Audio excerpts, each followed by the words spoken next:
बार फिर से आपका स्वागत है। आप देख रहे हैं आपकी बात किसकी सरकार। पिक्चर क्लियर हो रही है क्योंकि अब ये जो रुझान है ये नतीजों में बदलते हुए रुझान है। दोपहर के 3 बज रहे हैं और लगभग नतीजे स्पष्ट होते जा रहे हैं अलग अलग सीटों पर। इन सबके बीच एक बड़ी खबर यह है कि अशोक गहलोत अपनी हार लगभग मान चुके हैं, क्योंकि ये भी इस वक्त खबर आ रही है कि आज शाम को वो इस्तीफा देंगे। शाम 5:30 बजे राजभवन जाएंगे गहलोत और अपना इस्तीफा सौंपेंगे। और राज्यपाल कलराज मिश्र को इस्तीफा सौंपने के लिए मुख्यमंत्री अशोक गहलोत जाएंगे। और राजस्थान में अब तस्वीर साफ हो चुकी है। अब से कुछ देर पहले वसुंधरा राजे जब मीडिया के सामने आई थी राम, तब उन्होंने ये जाहिर कर दिया था और साथ ही वो अपनी प्रेस कॉन्फ्रेंस शुरू करने से पहले जो अंग्रेजी में कह रही थी उसमें कहीं ना कहीं एक्सपेक्टेशन वर्ड का उन्होंने 3-4 बार जिक्र किया था। तो जाहिर तौर पर उनकी उम्मीद जरूर होगी। बिल्कुल, बहुत सी चीजें ऐसी हैं जिन पर आगे चर्चा होगी और अगले कई दिनों तक बैठकों का दौर भी जाहिर बात है दोनों राज्यों के लिए, तीनों राज्यों के लिए चलेगा। भारतीय जनता पार्टी के जो एक तरह से नीति निर्धारक है उनके बीच में, लेकिन राकेश शुक्ला जी इस वक्त हमारे साथ जुड़ गए और उनकी टिप्पणी काफी महत्वपूर्ण होती है। इसलिए मैं सर आपसे ये जरूर जानना चाहता हूं कि इन 3 राज्यों में नंबर तो बहुत साफ है, स्पष्ट है और बहुमत से काफी ज्यादा है, आगे क्या होने वाला है? देखिए, 3 राज्यों में यदि आप चेहरे के रूप में पूछ रहे हैं जी, तो आगे तीनों चेहरे नए आएंगे और तीनों चेहरे नए आने का पूरा सिम्टम श्री नरेंद्र मोदी जी की तरफ से पहले ही तय कर दिया गया था।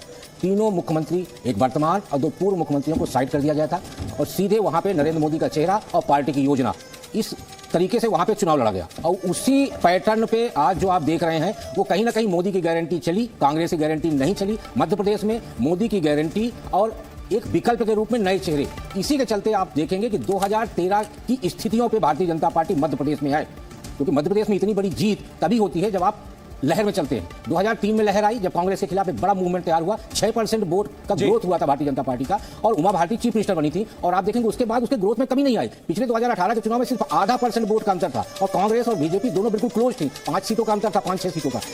20 साल के राज के बाद में करीब 20 साल का राज हो जाता है, बीच के 19 महीने का हटा दिए जाए तो उसके बाद इस तरीके का परफॉर्मेंस को रिपीट करना अपने आप में किसी पॉलिटिकल पार्टी के लिए बहुत बड़ी बात होती है। लेकिन संगीत रागी जी, राकेश शुक्ला जी जैसे अभी कह रहे हैं कि इन तीनों राज्यों के अंदर जहां बीजेपी ने जीत दर्ज की है वहां पर नया नेतृत्व देखने को मिलेगा, आप सहमत? मैं सहमत हूं इस बात से।